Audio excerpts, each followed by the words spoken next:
News first ಆಯೋಜಿಸ್ತಾ ಇರುವ ಕರ್ನಾಟಕದ ಅತಿ ದೊಡ್ಡ ಇವಿ ಎಕ್ಸ್ಪೋ. ಇವತ್ತು ನಮ್ಮ ಪರಿಶಿಷ್ಟ ಜಾತಿ ಪರಿಶಿಷ್ಟ ಪಂಗಡಕ್ಕೆ ಏನು ಹಿಂದೆ ಮೀಸಲಾತಿ 15% ಪರಿಶಿಷ್ಟ ಜಾತಿಗಿತ್ತು, 3% ಪರಿಶಿಷ್ಟ ಪಂಗಡ ವರ್ಗಕ್ಕೆ ನಮಗಿತ್ತು. ನಮಗೆ ರಾಜಕೀಯವಾಗಿ ಇತ್ತು 7% ಇತ್ತು. ಆದ್ರೆ ಶಿಕ್ಷಣದಲ್ಲಿ ಉದ್ಯೋಗದಲ್ಲಿ ನಮಗೆ ಮೀಸಲಾತಿ ಇರಲಿಲ್ಲ. ಆವತ್ತಿನ ಸಂದರ್ಭದಲ್ಲಿ ಸಮ್ಮಿಶ್ರ ಸರ್ಕಾರ ಇರುವಂತಹ ಸಂದರ್ಭದಲ್ಲಿ ನಮ್ಮ ಪೂಜ್ಯ ಶ್ರೀಗಳು ಪ್ರಸನ್ನಾನಂದ ಮಹಾಸ್ವಾಮಿಗಳು ಅವರು ಒಂದು ದಿಟ್ಟ ನಿರ್ಧಾರವನ್ನ ಹೋರಾಟವನ್ನ ಹಮ್ಮಿಕಬೇಕಂತೇಳಿ ಇಲ್ಲೇ ಜಾತ್ರೆಯಲ್ಲಿ ಒಂದು ನಿರ್ಣಯವನ್ನ ಮಾಡಿದ್ರು. 18-19ರಲ್ಲಿ ಒಂದು ನಿರ್ಣಯವನ್ನ ಮಾಡಿ ಆವತ್ತಿನ ದಿನ ಇಲ್ಲಿಂದ ಮಠದ ಜಾತ್ರೆಯಿಂದ ಪ್ರಾರಂಭ ಆಗಿ ಸುಮಾರು 257 ದಿನಗಳನ್ನ ಅಲ್ಲಿ ಹೋರಾಟವನ್ನ ಹಮ್ಮಿಕೊಳ್ಳುವಂತ ಕಾರ್ಯ ಯಾವಾದರೂ ಸ್ವಾಮೀಜಿ ಮಾಡಿದ್ರೆ ಅದು ನಮ್ಮ ಪ್ರಸನ್ನಾನಂದ ಮಹಾಸ್ವಾಮಿಗಳು ಮಾಡಿದ್ರು ಅಂತ ಕೂಡ ಈ ಸಂದರ್ಭದಲ್ಲಿ ಹೇಳ್ತೀನಿ. ಆವತ್ತು ಸ್ವಾಮಿಗಳು ಹೋರಾಟ ಹಮ್ಮಿಕೊಂಡಾಗ ಈ ರಾಜ್ಯದ ಮುಖ್ಯಮಂತ್ರಿಗಳು ವಿರೋಧ ಪಕ್ಷದ ಇನ್ನ ನಾಯಕರಾಗಿ ಸಮ್ಮಿಶ್ರ ಸರ್ಕಾರ ಇತ್ತು. ನಮ್ಮ ಸಭಾ ನಾಯಕರಾದಂತ ಸಿದ್ದರಾಮಯ್ಯ ಸಾಹೇಬರು ಆವತ್ತಿನ ದಿನ ನಮ್ಮೆಲ್ಲರನ್ನು ಕೂಡ ಕರೆದು ಪರಿಶಿಷ್ಟ ಪಂಗಡದಲ್ಲಿರುವಂತಹ ಎಲ್ಲ ಶಾಸಕರನ್ನು ಕರೆದು ನೀವು ಬೆಂಬಲವನ್ನ ನೀಡಿ, ನೀವು ಪಕ್ಷಾತೀತವಾಗಿ ಬೆಂಬಲವನ್ನ ನೀಡಿ, ಅಸೆಂಬ್ಲಿಯಲ್ಲಿ ಎಲ್ಲದರಲ್ಲಿ ನೀವು ಬೆಂಬಲವನ್ನ ನೀಡಿ ಆ ಮೀಸಲಾತಿ ನಿಮಗೆ ಸಿಗಬೇಕಾಗಿದೆ. ಬಾಬಾ ಸಾಹೇಬ್ ಅಂಬೇಡ್ಕರ್ ಸಂವಿಧಾನ ಅನುಗುಣವಾಗಿ ಏನು ಇವತ್ತು ಪರಿಶಿಷ್ಟ ಜಾತಿ ಪರಿಶಿಷ್ಟ ಪಂಗಡಕ್ಕೆ ಜನಗಣಿತ ಆಧಾರದ ಮೇಲೆ ಸಿಗುವಂತವ ಅದು ಅವಕಾಶ ಇದೆ, ತಾವು ಬೆಂಬಲಿಸಿರಂತ ಹೇಳಿ ನಮಗೆ ಕಳಿಸಿರುವಂತ ನಮ್ಮ ಈ ರಾಜ್ಯದ ಮುಖ್ಯಮಂತ್ರಿಗಳಾದಂತ ಸಿದ್ದರಾಮಯ್ಯ ಸಾಹೇಬರು. ತದಾದ ನಂತರ ಸಮ್ಮಿಶ್ರ ಸರ್ಕಾರ ಇರುವಂತ ಸಂದರ್ಭದಲ್ಲಿ ಆವತ್ತಿನ ಸೋಷಿಯಲ್ ವೆಲ್ಫೇರ್ ಮಿನಿಸ್ಟರ್ ಆದಂತ ಪ್ರಿಯಾಂಕಾ ಖರ್ಗೆ ಅವರಿದ್ರು. ಅವ್ರನ್ನ ಕರೆದು ಸಿದ್ದರಾಮಯ್ಯ ಸಾಹೇಬರು ಒಂದು ಆಯೋಗವನ್ನ ರಚನೆ ಮಾಡಂತ ಹೇಳಿದ್ರು. ಅದು ಡಾಕ್ಟರ್ ನಾಗಮೋಹನ್ ದಾಸ್ ಅವರು ಆಯೋಗದ ವರದಿಗೆ ಆವತ್ತಿನ ದಿನ ಶಿಫಾರಸು ಮಾಡೋದಕ್ಕೆ ಯಾರಾದ್ರೂ ಕಾರಣರಿದ್ರೆ ಅದು ಸಿದ್ದರಾಮಯ್ಯ ಸಾಹೇಬರು, ನಮ್ಮೆಲ್ಲ ಹಿರಿಯ ಸಚಿವರು ಅಂತ ಕೂಡ ನಾನು ಈ ಸಂದರ್ಭದಲ್ಲಿ ಹೇಳ್ತೀನಿ. ತದಾದ ನಂತರ ಬದಲಾವಣೆ ಆಯ್ತು, ಸಮ್ಮಿಶ್ರ ಸರ್ಕಾರವಾಯ್ತು. ಹೋದ ನಂತರ ಬಿಜೆಪಿ ಸರ್ಕಾರ ಬಂತು. ಬಿಜೆಪಿ ಸರ್ಕಾರ ಬಂದು ಸುಮಾರು 2 ವರ್ಷ 3 ವರ್ಷ ಆದ್ರೂ ಕೂಡ ಆ ವರದಿ ಕೊಟ್ಟ ಮೇಲೆ ಜಾರಿ ಆಗಲಿಲ್ಲ. ಆದ್ರೆ ಅವರಿಗೆ ಭಯವನ್ನ ಕಾಡ್ತಾ ಇತ್ತು. ನಮ್ಮ ಸಮಾಜದ ಎಲ್ಲ ಹೋರಾಟಗಾರರು ಬಹಳಷ್ಟು ನಮ್ಮ ಇಡೀ ರಾಜ್ಯಾದ್ಯಂತ ಧ್ವನಿಯನ್ನ ಗಟ್ಟಿಯಾಗಿ ಧ್ವನಿ ಆಯ್ತು. ಲಾಸ್ಟ್ ಇನ್ನೇನು ಚುನಾವಣೆಗೆ ಒತ್ತುವಂತ ಸಂದರ್ಭದಲ್ಲಿ ಅದನ್ನ ಘೋಷಣೆ ಮಾಡೋದ್ರ ಮುಖಾಂತರ 7%ಗೆ ಅವತ್ತು ಮಾಡಿ ಹೋದ್ರು. ಆದ್ರೆ ಮಾಡಿದ ಮೇಲೆ ಅದನ್ನ ಕಾನೂನುಬದ್ಧವಾಗಿ ನಮಗೆ ಕಂಟಿನ್ಯೂ ಆಗಿ ಮುಂದುವರಿಬೇಕಾದ್ರೆ ಇವತ್ತು ಶೆಡ್ಯೂಲ್ 9 ನಲ್ಲಿ ಸೇರಿಸಿದಾಗ ಮಾತ್ರ ನಮಗೆ ಅದನ್ನ ಯಾವುದೇ ಮುಂದೆ ಅಭದ್ರತೆ ಕಾಡೋದಿಲ್ಲ. ಆ ನಿಟ್ಟಿನಲ್ಲಿ ಮತ್ತೆ ನಮ್ಮ ಸರ್ಕಾರ ಬಂದ ಮೇಲೆ 2023 ಸರ್ಕಾರ ಆದ್ಮೇಲೆ ಮೊನ್ನೆ ಈ ರಾಜ್ಯದ ನಮ್ಮ ಮುಖ್ಯಮಂತ್ರಿಗಳು ಮತ್ತು ನಮ್ಮ ಸಚಿವರು ಎಲ್ಲರೂ ಸೇರಿ ಇವತ್ತು ಮತ್ತೆ ಒಂದು ಸಾರಿ ಇವತ್ತು ಕ್ಯಾಬಿನೆಟ್ ಅಲ್ಲಿ ಪಾಸ್ ಮಾಡಿ ಈ ದೇಶದ ಇವತ್ತು ಮೇಲೆ ಕಳಿಸುವಂತ ಕೆಲಸವನ್ನ ಮಾಡಿದಾರ. ಅಲ್ಲಿ ಶೆಡ್ಯೂಲ್ 9 ಅನ್ನು ತಿದ್ದುಪಡಿ ಮಾಡಿ ಸೇರ್ಪಡೆ ಮಾಡುವಂತ ಯಾರು ಕರ್ತವ್ಯ ಅಂದ್ರೆ ಕೇಂದ್ರದ ನಾಯಕರುಗಳು ಇರುವುದಂತ ಕೂಡ ಈ ಸಂದರ್ಭದಲ್ಲಿ ಹೇಳ್ತೀನಿ. ಹಾಗಾಗಿ ನಾವು ಬೆಳಗ್ಗೆ ಬಿಜೆಪಿ ನಾಯಕರುಗಳು ಬಂದಂತ ಸಂದರ್ಭದಲ್ಲಿ ಹಿಂದೆ ಸೋಮಣ್ಣವರು, ನಿನ್ನೆ ಕೂಡ ಸೋಮಣ್ಣವರು ಬಂದಿದ್ರು, ಇವತ್ತು ಕೂಡ ಬಹಳಷ್ಟು ಜನ ಬಂದಾಗ ಸಂದರ್ಭ ಹೇಳಿದ್ವಿ. ನಾವೆಲ್ಲರೂ ಕೂಡ ಇವತ್ತು ಈ ರಾಜ್ಯದ ಮುಖ್ಯಮಂತ್ರಿಗಳು ನಮ್ಮ ನಾಯಕರುಗಳು ಇವತ್ತು ಮತ್ತೆ ಕ್ಯಾಬಿನೆಟ್ ಅಲ್ಲಿ ಪಾಸ್ ಮಾಡಿ ಇವತ್ತು ಕೇಂದ್ರಕ್ಕೆ ಕಳಿಸಿಕೊಟ್ಟಿದಾರ. ಶೆಡ್ಯೂಲ್ 9 ನಲ್ಲಿ ಸೇರಿಸುವಂತ ಜವಾಬ್ದಾರಿ ಕೇಂದ್ರದಲ್ಲಿ ಬಿಜೆಪಿ ಸರ್ಕಾರ ನಿಮ್ಮದಿದೆ. ನಾವೆಲ್ಲರೂ ಕೂಡ ಶಾಸಕರು ಬೇಕಾದ್ರೆ ನಾವು ಬರ್ತೀವಿ, ನೀವು ಅದನ್ನ ಸೇರ್ಪಡೆ ಮಾಡ್ರಿ ಅಂತ ಹೇಳಿದ್ವಿ. ಆದ್ರೆ ಅವ್ರದ್ದು ಕಾದು ನೋಡುವಂಥದ್ದು ನಮ್ದು. ಹಾಗಾಗಿ ಬಂಧುಗಳೇ, ಇವತ್ತು ಈ ರಾಜ್ಯದ ಮುಖ್ಯಮಂತ್ರಿಗಳು ಸಿದ್ದರಾಮಯ್ಯ ಸಾಹೇಬರು ಇವತ್ತೇನು ನಮಗೆ ಪಂಚ ಗ್ಯಾರಂಟಿಗಳನ್ನು ಕೊಡೋದ ಮುಖಾಂತರ ಎಲ್ಲ ಶೋಷಿತ ಸಮಾಜಕ್ಕೆ ಇವತ್ತು ಕೆಳವರ್ಗದ ಬಡವರು, ಪರಿಶಿಷ್ಟ ಜಾತಿ, ಪರಿಶಿಷ್ಟ ಪಂಗಡ, ಹಿಂದುಳಿದ ವರ್ಗದ ಎಲ್ಲ ನನ್ನ ತಾಯಂದರಿಗೆ ಇವತ್ತು ಪ್ರತಿ ಒಂದು ಯೋಜನೆಯನ್ನ ತಲುಪಿಸುವಂತ ಕೆಲಸ ಯಾರಾದರೂ ಮಾಡಿದ್ರೆ ಅದು ಸಿದ್ದರಾಮಯ್ಯ ಸಾಹೇಬ್ರಂತ ಕೂಡ ಈ ಸಂದರ್ಭದಲ್ಲಿ ಹೇಳಬೇಕಾಗ್ತದೆ. ಯಾಕಂದ್ರೆ ಕೆಳವರ್ಗದ ನಮ್ಮ ಜನಾಂಗಕ್ಕೆ ಮುಟ್ಟಿದಾಗ ಆರ್ಥಿಕವಾಗಿ ಬರುತ್ತದೆ. ಆ ನಿಟ್ಟಿನಲ್ಲಿ ಇವತ್ತು ನನ್ನ ನಾಯಕರುಗಳು ಮಾಡಿದ್ದಾರೆ. ಹಾಗಾಗಿ ಬಂಧುಗಳೇ, ಇವತ್ತು ಇನ್ನ ನನ್ನ ಸಮಾಜ ಇನ್ನ ಎತ್ತರಕ್ಕೆ ಬೆಳೆಯುವಂಥದ್ದು ಕೂಡ ಇದೆ. ಬಹಳಷ್ಟು ಅವಕಾಶಗಳನ್ನು ಕೂಡ ನಮ್ಮ ಸಮಾಜಕ್ಕೆ ಸಿಗುವುದಕ್ಕೆ ಇವತ್ತು ಕಾನೂನು ಇದೆ, ಕಾನೂನನ್ನ ಆಗಿದೆ. ಆ ಕಾನೂನನ್ನ ಏನು ಬರುವಂತ ಸಣ್ಣ ಸಣ್ಣ ಪುಟ್ಟ ವ್ಯತ್ಯಾಸಗಳು ಕಾನೂನಲ್ಲಿದೆ. 24.1% ಏನು ಘೋಷಣೆ ಆಗಿದೆ, ಅದನ್ನ ಕೂಡ ಕೆಲವೊಂದು ಅಡೆತಡೆಗಳಿದೆ, ಅದನ್ನ ಸಣ್ಣದೊಂದು ಚೇಂಜ್ ಮಾಡೋದಂತಿದೆ. ಈಗಾಗಲೇ ಹಿಂದೆ 2023 ಬಂದ ತಕ್ಷಣ ಸಿದ್ದರಾಮಯ್ಯ ಸಾಹೇಬರು ಅವತ್ತಿನ ದಿನ ಫಸ್ಟ್ ಏನು ನಮಗೆ ಅಸೆಂಬ್ಲಿಯಲ್ಲಿ ಏನಿವತ್ತು 7D ಅನ್ನ ಅವತ್ತು ತೆಗೆದು ಹಾಕುವಂತ ಕೆಲಸವನ್ನ ಯಾರಾದರೂ ಮಾಡಿದ್ರೆ ಅದು ಸಿದ್ದರಾಮಯ್ಯ ಸಾಹೇಬ್ರಂತ ನಾನು ಈ ಸಂದರ್ಭದಲ್ಲಿ ಹೇಳ್ತೀನಿ.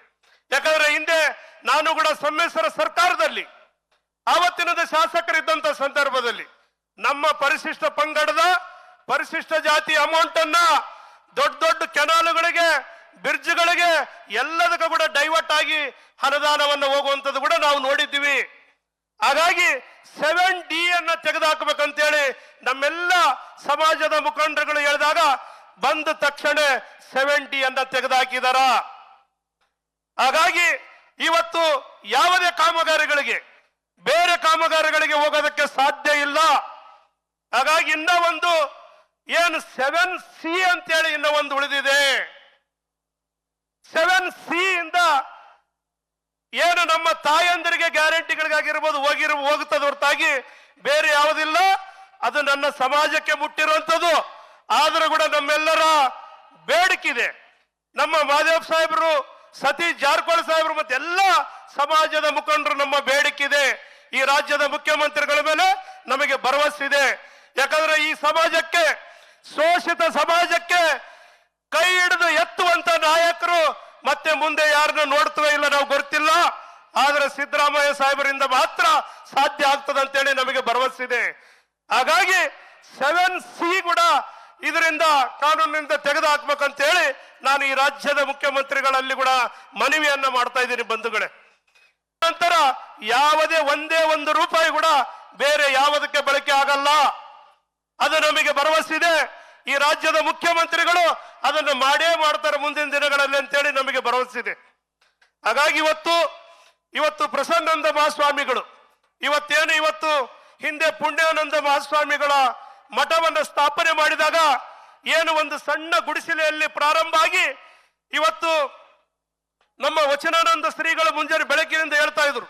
ಅವರು ಕೂಡ ಎಲ್ಲ ಅನ್ಯೋನ್ಯ ಬಾಂಧವ್ಯದಿಂದ ಇವತ್ತು ನಮ್ಮ ಏನು ಮಠಾಧೀಶರಿದ್ದಾರೆ ಅವ್ರ ಜೊತೆಗಿದ್ದು ಆವತ್ತಿನ ಸಂದರ್ಭದಲ್ಲಿ ಇಷ್ಟು ಎತ್ತರಕ್ಕೆ ಬೆಳೆಯುವಂಥದ್ದು ಮಠ ಏನಾದರೂ ಆಗಿದ್ರೆ ಅದು ಪ್ರಸನ್ನಾನಂದ ಮಹಾಸ್ವಾಮಿಗಳ ಶ್ರಮದಿಂದ ಪ್ರತಿ ರಾಜ್ಯದಲ್ಲಿ ಮೂಲೆ ಮೂಲೆಗೆ ಸುತ್ತಾಡಿ ಎಲ್ಲ ಸಮಾಜಕ್ಕೆ ಸಂಘಟಿಸುವ ಮುಖಾಂತರ ಇವತ್ತು ಮಠವನ್ನು ಕೂಡ ಎತ್ತರಕ್ಕೆ ಬೆಳೆಯೋದಕ್ಕೆ ಇವತ್ತು ಈ ರಾಜ್ಯದ ಮುಖ್ಯಮಂತ್ರಿಗಳು ಸಿದ್ದರಾಮಯ್ಯ ಸಾಹೇಬರು ಹಿಂದೆ 2013ರಿಂದ ಇದ್ದಂತ ಸಂದರ್ಭದಲ್ಲಿ ಹಲವಾರು ಅನುದಾನಗಳನ್ನು ಕೊಡೋದ ಮುಖಾಂತರ ಇವತ್ತು ಕಟ್ಟಡಗಳನ್ನು ಕಟ್ಟೋದಕ್ಕಾಗಿದೆ.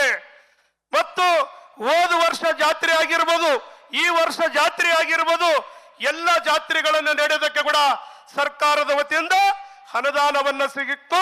ಮತ್ತು ಇಲ್ಲಿ ಬೇಕಾದಂತ ವ್ಯವಸ್ಥೆಗಳನ್ನ ಮಾಡೋದಕ್ಕೆ ಸಿದ್ದರಾಮಯ್ಯ ಸಾಹೇಬರು ಕೊಡುಗೆ ಇದೆ ಮತ್ತು ಯತೇಂದ್ರ ಸಾಹೇಬರು ಹೆಚ್ಚಿನ ಕೊಡುಗೆ ಇದೆ ಅಂತ ಕೂಡ ನಾನು ಈ ಸಂದರ್ಭದಲ್ಲಿ ಹೇಳಬೇಕಾಗ್ತದೆ. ಹಾಗಾಗಿ ಸಾಹೇಬರು ಬಿಜಿ ಇದ್ದಂತ ಸಂದರ್ಭದಲ್ಲಿ ಯತೇಂದ್ರ ಸಾಹೇಬರು ಮಠದ ಪರವಾಗಿ ಹಿಂಗ ಯಾವುದೋ ಒಂದು ಕೆಲಸ ಇದೆ ಅಂದ್ರೆ ಅದನ್ನ ಚಾಚು ತಪ್ಪದೆ ಮಾಡಿಕೊಡುವಂಥದ್ದು ಯತೇಂದ್ರ ಸಾಹೇಬರಂತ ಕೂಡ ಈ ಸಂದರ್ಭದಲ್ಲಿ ಹೇಳ್ತೀನಿ ಬಂಧುಗಳೇ. ಹಾಗಾಗಿ ಇವತ್ತು ನನ್ನ ಸಮಾಜದ ಕೆಲವೊಂದು ಬೇಡಿಕೆಗಳಿದೆ, ಅದನ್ನ ಈ ರಾಜ್ಯದ ಮುಖ್ಯಮಂತ್ರಿಗಳಿಗೆ ಜಾತ್ರೆ ಸಮಿತಿ ಅಧ್ಯಕ್ಷರಾಗಿ ಮತ್ತು ನಮ್ಮ ಪಂಪಾಪತಿಯವರ ಸಂಚಾಲಕರಾಗಿ ನನ್ನ ಸಮಾಜದ ಪರವಾಗಿ ಸತೀಶ್ ಸಾಹೇಬ್ರವರ ನೇತೃತ್ವದಲ್ಲಿ ಒಂದು ಮನವಿಯನ್ನ ಕೊಡೋದಕ್ಕೆ ನಾವು ಸಿದ್ಧರಿದ್ದೀವಿ. ಹಾಗಾಗಿ ಆ ಮನವಿಯನ್ನ ಓದೋದ ಮುಖಾಂತರ ಸಾಹೇಬರಿಗೆ ಕೊಟ್ಟು ನನ್ನ ಮಾತನ್ನ ಮುಗಿಸ್ತೀನಿ. ಯಾಕಂದ್ರೆ ಸಾಹೇಬರನ್ನ ಮಾತನ್ನ ಕೇಳೋದಕ್ಕೆ ನೀವು ಆತುರದಲ್ಲಿದ್ದೀರ ಅಂತ ಬಿಡಿ ಸಂದರ್ಭದಲ್ಲಿ ಹೇಳಿ.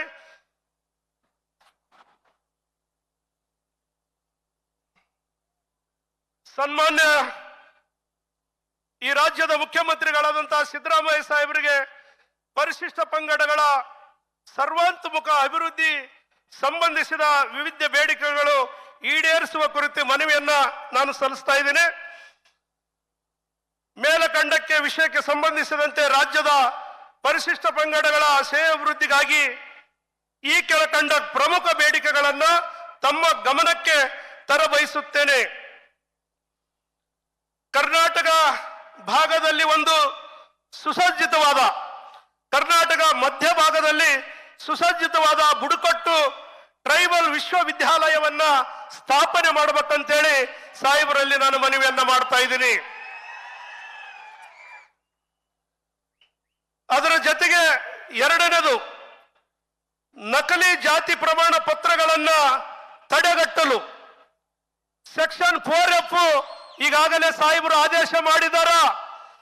ಈಗಾಗಲೇ 4F ಅನ್ನು ಆದೇಶ ಮಾಡಿದರೆ ಅದನ್ನು ಕೂಡಲೇ ಇವತ್ತು ಸಂಬಂಧಿಸಿದ ಅಧಿಕಾರಿಗಳಿಗೆ, ಯಾರು ನಕಲಿ ಜಾತಿ ಪ್ರಮಾಣಗಳನ್ನ ಪತ್ರಗಳನ್ನು ಪಡೆದಿದ್ದಾರ ಮತ್ತು ಯಾವ ಅಧಿಕಾರಿಗಳು ನಕಲಿ ಜಾತಿ ಪ್ರಮಾಣ ಪತ್ರಗಳನ್ನ ವಿತರಣೆ ಮಾಡಿದಾರ ಅವರ ಮೇಲೆ ಶಿಸ್ತಿನ ಕ್ರಮಗಳಾಗಕ್ಕೆ ತಾವು ಸೂಚನೆಯನ್ನು ನೀಡಬೇಕಂತೇಳಿ ರಾಜ್ಯದ ಮುಖ್ಯಮಂತ್ರಿಗಳ ಹತ್ರ ನಾನು ಮನವಿಯನ್ನ ಕೂಡ ಸಲ್ಲಿಸ್ತಾ ಇದ್ದೀನಿ. ಮತ್ತು ಮೂರನೇದು, SCP TSP ಯೋಜನೆ ಅಡಿಯಲ್ಲಿ ಏನಿವತ್ತು 7C ಅಂತೇಳಿ ಈಗ ಭಾಷಣದಾಗ ಹೇಳುವಂತ ಸಂದರ್ಭದಲ್ಲಿ 7C ಅನ್ನು ತೆಗೆದು ಇವತ್ತು ಬಜೆಟ್ ಅಲ್ಲಿ ಘೋಷಣೆ ಆದಂತ ಅನುದಾನ ಪರಿಶಿಷ್ಟ ಪಂಗಡಕ್ಕೆ ಏನು ಮೀಸಲಾಗಿ ತಾವು ಘೋಷಣೆ ಮಾಡ್ತೀರಿ, ಆ ಅನುದಾನ ಪರಿಶಿಷ್ಟ ಪಂಗಡ ಇಲಾಖೆಗೆ ಬಂದು ಅಲ್ಲಿಂದ ಮಾನಿಟರಿಂಗ್ ಆಗ್ಬೇಕಂತೇಳಿ ನಮ್ಮ ಬೇಡಿಕೆ. ಪರಿಶಿಷ್ಟ ಜಾತಿದ ಕೂಡ ಅವರ ಇಲಾಖೆಗೆ, ಸಮಾಜ ಕಲ್ಯಾಣ ಇಲಾಖೆಯಿಂದ ಇದನ್ನ ಮಾನಿಟರಿಂಗ್ ಮಾಡುವಂತ ಕೆಲಸವನ್ನ ಮಾಡಬೇಕಂತ ಕೂಡ ನನ್ನ ಮನವಿ ಇದೆ ಸರ್. ನಾಲ್ಕನೇದು, ಕರ್ನಾಟಕ ಮಹರ್ಷಿ ವಾಲ್ಮೀಕಿ ಪರಿಶಿಷ್ಟ ಪಂಗಡಗಳ ಅಭಿವೃದ್ಧಿ ನಿಗಮಕ್ಕೆ ಈಗಾಗಲೇ ಅಭಿವೃದ್ಧಿ ನಿಗಮದ ಅಧ್ಯಕ್ಷನಾಗಿ ನಾನು ಕೆಲಸ ಮಾಡ್ತಾ ಇದ್ದೀನಿ. ಆದ್ರೆ ಈಗ ಬಹಳಷ್ಟು ಜನ, ಕೆಲವರೊಬ್ರು ಯಾರೋ ಬಿಜೆಪಿ ಅವರು ಮಾತಾಡ್ತಾ ಇದ್ರು, ಇಲ್ಲ 187 ಕೋಟಿ ಇದು ಹೋಗಿದೆ ಅದು ಹೋಗಿದೆ ಅಂತೇಳಿ. ಯಾವುದೇ ಒಂದೇ ₹1 ನಮ್ಮ ಅನುದಾನ ಎಲ್ಲಿ ಹೋಗಿದ್ರು ಕೂಡ ಅದು ಖಂಡಿತವಾಗಿ ನಮ್ಮ ನಿಗಮಕ್ಕೆ ಈಗಾಗಲೇ ವಿವಿಧ ಅಸೆಟ್ ರೂಪದಲ್ಲಿ ಅದು ಬರ್ತಾ ಇದೆ. ಮತ್ತು ಯಾರೇ ತಪ್ಪು ಮಾಡಿದ್ರೆ ಶಿಸ್ತು ಕ್ರಮವನ್ನ ಆಗ್ಲೇಬೇಕಂತೇಳಿ ರಾಜ್ಯದ ಮುಖ್ಯಮಂತ್ರಿಗಳು, ನಮ್ಮ ಸಚಿವರು ಎಲ್ಲರೂ ಕೂಡ ಒಮ್ಮತದಿಂದಿದೆ. ಇದರಿಂದ ಯಾರನ್ನೇ ರಕ್ಷಣೆ ಮಾಡಬೇಕು ಮತ್ತು ಈ ನನ್ನ ಸಮಾಜದ ದುಡ್ಡು ವ್ಯರ್ಥ ಆಗೋದಕ್ಕೆ ಕೊಡಲ್ಲ. ಏನೇ ಆಗಿರಲಿ, ಯಾರೇ ಇದನ್ನ ಒಂದು ಪೈಸೆ ಕೂಡ ಯಾರಾದ್ರೂ ಮಿಸ್ಯೂಸ್ ಆಗಿದ್ರೆ ಅವರ ಮೇಲೆ ಶಿಸ್ತು ಕ್ರಮಗಳನ್ನ ಆಗ್ತಾವ. ಈಗಾಗಲೇ ಸಂಸ್ಥೆಗಳು ಎಲ್ಲ SIT ಇರ್ಬೋದು, ಬೇರೆ ಬೇರೆ ಸಂಸ್ಥೆಗಳು ಕೂಡ ಈಗಾಗಲೇ ಅಧ್ಯಯನಗಳನ್ನು ಮಾಡಿ ಇನ್ವೆಸ್ಟಿಗೇಷನ್ ಅನ್ನು ಮಾಡ್ತಾ ಇದ್ದಾರ. ಅದು ಎಲ್ಲಿ ಕೂಡ ಹೋಗಿ ಸಾಧ್ಯ ಇಲ್ಲ. ಈಗಾಗಲೇ ಏನು 90 ಕೋಟಿಯಲ್ಲಿ 5 ಕೋಟಿ ವಾಪಸ್ ಬಂದ ಮೇಲೆ 84 ಕೋಟಿ ರೂಪಾಯಿಗಳು ವಿವಿಧ ಅಸೆಟ್ಗಳ ಮುಖಾಂತರ SIT ಅಲ್ಲಿ ಅಲ್ಲಿ ಇಲ್ಲಿ ಇದೆ. ಅದು ಆದಷ್ಟು ಶೀಘ್ರದಲ್ಲಿ ನಮ್ಮ ನಿಗಮಕ್ಕೆ ಅದು ವಾಪಸ್ ಬರ್ತದೆ ಅಂತೇಳಿ ನನಗೆ ಭರವಸೆ ಇದೆ. ಅದರಿಂದ ಯಾವುದೇ ಸ್ಕೀಮ್ಗಳು ಕುಂಠಿತ ಆಗಿಲ್ಲ. ಸ್ಕೀಮ್ಗಳು ನಮಗೆ DBT ಮುಖಾಂತರ ನಮಗೆ ತೊಂದರೆ ಆಗಿತ್ತು. ಏನು ಫಲಾನುಭವಿಗಳಿಗೆ ಜಲ್ದಿಯಾಗಿ ಮುಗಿಸಕ್ಕಾಗಿರ್ಲಿಲ್ಲ. ಆ ಘಟನೆಗಳಾದ ಮೇಲೆ DBT ಮುಖಾಂತರ ಆಗಿತ್ತು. ಈಗ DBT ಮುಖಾಂತರ ಎಲ್ಲವನ್ನ ಸುಮಾರು 13,000 ಏನು ಇಂಡಿವಿಜುವಲ್ ಇರುವಂತ ಬೆನಿಫಿಷರಿಗೆ ಪೆಂಡಿಂಗ್ ಇದ್ದಂತವು 7,000 ಚಿಲ್ಲರೆ ಈಗಾಗಲೇ ಅದನ್ನ ಜಾರಿಗೊಳಿಸುವಂತ ಕೆಲಸವನ್ನ ಮಾಡ್ತಾ ಇದ್ದಾರ. ಅದರ ಜೊತೆಗೆ ಈ ರಾಜ್ಯದ ಮುಖ್ಯಮಂತ್ರಿಗಳ ಹತ್ರ ನಾನು ಕೇಳೋದಿಷ್ಟೇ, ಸುಮಾರು ಲಕ್ಷಾಂತರ ಜನ ನನ್ನ ಸಮಾಜದ ಬಂಧುಗಳು ಅರ್ಜಿಗಳು ಹಾಕಿದಾರ ಸರ್. ಲಕ್ಷಾಂತರ ಜನ ಅರ್ಜಿಗಳು ಹಾಕಿದಾರ. ಅವರು ಅರ್ಜಿಗಳು ಇಟ್ಕೊಂಡು ನಮ್ಮ ಆಫೀಸ್ಗಳಿಗೆ ಅಲಿದಾಡ್ತಾ ಇದಾರೆ. ಅವರಿಗೆ ನಾವು ಇನ್ನೂ ಸ್ಕೀಮ್ ಕೊಡಕ್ ಆಗ್ತಾ ಇಲ್ಲ. ಈಗಿರುವಂತ ಗುರಿಗಳು ನಮಗೆ ಅವರಿಗೆ ಕೊಡಕ್ ಆಗ್ತಾ ಇಲ್ಲ. ಹಾಗಾಗಿ ತಮ್ಮಲ್ಲಿ ನಾನು ಸಮಾಜದ ಪರವಾಗಿ ಕಳಕಳಿಯಾಗಿ ಮನವಿಯನ್ನು ಮಾಡೋದಿಷ್ಟೇ, ನನ್ನ ಸಮಾಜದ ಬಂಧುಗಳಿಗೆ ಕಟ್ಟ ಕಡೆ ವ್ಯಕ್ತಿಗೆ ಈ ಸ್ಕೀಮ್ ಅನ್ನ ತಲುಪಬೇಕು. ಅವರ ಆರ್ಥಿಕ ಸ್ಥಿತಿಯನ್ನ ಬಲವಾಗಬೇಕಂತೇಳಿ ಇವತ್ತು ವಿಶೇಷವಾದಂತ ಪ್ಯಾಕೇಜ್ ಅನ್ನ ಕೊಟ್ಟು ಅರ್ಜಿ ಸಲ್ಲಿಸಿದ ಲಕ್ಷಾಂತರ ಎಷ್ಟು ಅದ ಹಂತವಾಗಿ 2 ವರ್ಷದಲ್ಲಿ ಸಂಪೂರ್ಣವಾಗಿ ಅರ್ಜಿಗಳನ್ನ ವಿಲೇವಾರಿ ಮಾಡಿಕೊಡ್ಬೇಕಂತೇಳಿ ನಿಮಗೆ ಕೈ ಮುಗಿದು ಕೇಳುತ್ತೀರಿ ಈ ಸಂದರ್ಭದಲ್ಲಿ ಸಾಹೇಬ್ರೆ. ಅದರ ಜೊತೆಗೆ 5ನೇ ಬೇಡಿಕೆ, ರಾಜ್ಯದ ಸಚಿವ ಸಂಪುಟದಲ್ಲಿ ನನ್ನ ಸಮಾಜಕ್ಕೆ ಖಾಲಿ ಆದಂತ 2 ಸಚಿವ ಸ್ಥಾನಗಳನ್ನ ತಾವು ಅದರ 2 ಸಚಿವ ಸ್ಥಾನಗಳು ತಾವು ಯಾರಿಗಾದ್ರೆ ಸಮಾಜಕ್ಕೆ ಕೊಟ್ಟು ತಮ್ಮ ಆಶೀರ್ವಾದ ತಾವಿದ್ದಾಗೆ ಆಗಬೇಕಂತೇಳಿ ನಮ್ಮ ಭಾವನೆ. ಯಾಕಂದ್ರೆ ತಾವಿದ್ದಾಗ 3 ಸ್ಥಾನ ಕೊಟ್ರಿ, ಯಾವ ರಾಜ್ಯದ ಕೊಟ್ಟಿಲ್ಲ. ಸಿದ್ದರಾಮಯ್ಯ ಸಾಹೇಬರಿದ್ದಾಗೆ 3 ಸಚಿವ ಸ್ಥಾನವನ್ನ ನನ್ನ ಸಮಾಜಕ್ಕೆ ಕೊಟ್ಟಿದ್ರು. ಕಾರಣಾಂತರಗಳಿಂದ 2 ಸ್ಥಾನವನ್ನ ಖಾಲಿ ಆಗಿದೆ. ಅದು ನನ್ನ ಸಮಾಜಕ್ಕೆ ಮಾಡ್ತಾರಂತ ನಮಗೂ ಭರವಸೆ ಇದೆ ಅಂತ ಕೂಡ ಈ ಸಂದರ್ಭದಲ್ಲಿ ಹೇಳ್ತೀನಿ ಬಂಧುಗಳೇ. 6ನೇದು, ಸರ್ಕಾರಿ ಇಲಾಖೆಗಳಲ್ಲಿ ಬಾಕಿ ಇರುವ ಬ್ಯಾಕ್ಲಾಗ್ ಉದ್ಯೋಗಗಳನ್ನ ಶೀಘ್ರದಲ್ಲಿ ಭರ್ತಿ ಮಾಡಿಕೊಡುವಂತ ಕೆಲಸವನ್ನ ಮಾಡಿದ್ರೆ ನನ್ನ ಸಮಾಜದ ಯುವಕರು ಮತ್ತು ಬಹಳಷ್ಟು ಜನ ವಯಸ್ಸಾಗ್ತಾ ಇದೆ, ಅವ್ರಿಗೂ ಕೂಡ ಅವಕಾಶ ಸಿಗ್ತದಂತ ಕೂಡ ನಾನು ಈ ಸಂದರ್ಭದಲ್ಲಿ ಹೇಳ್ತೀನಿ. ಮತ್ತು ಅದೇ ರೀತಿಯಾಗಿ LG ಆವನೂರು ಅವರು ಟ್ರಸ್ಟ್ ಅನ್ನ ಅಭಿವೃದ್ಧಿ ಪಡಿಸೋದಕ್ಕೆ, ಯಾಕಂದ್ರೆ LG ಆವನೂರು ಅವರು 100 ವರ್ಷಗಳ ಜನ್ಮೋತ್ಸವ ಇಲ್ಲಿಗೆ ಇವತ್ತಿಗೆ 100 ವರ್ಷ ಆಗಿದೆ. ಮತ್ತು ಅವರು ವರದಿಯನ್ನ, ಆಯೋಗದ ವರದಿಯನ್ನ ಕೊಟ್ಟು 50 ವರ್ಷಗಳಾಗಿದೆ ಸಾಹೇಬ್ರೆ. ಹಾಗಾಗಿ ಅವರ ಅಭಿವೃದ್ಧಿ ಪಡಿಸೋದಕ್ಕೆ 10 ಕೋಟಿ ರೂಪಾಯಿಗಳನ್ನು ಅನುದಾನವನ್ನ ಬಿಡುಗಡೆ ಮಾಡೋದಕ್ಕೆ ಆ ಟ್ರಸ್ಟ್ಗೆ ತಮ್ಮನ್ನ ಮನವಿಯನ್ನ ಮಾಡ್ತಾ ಇದ್ದೀನಿ.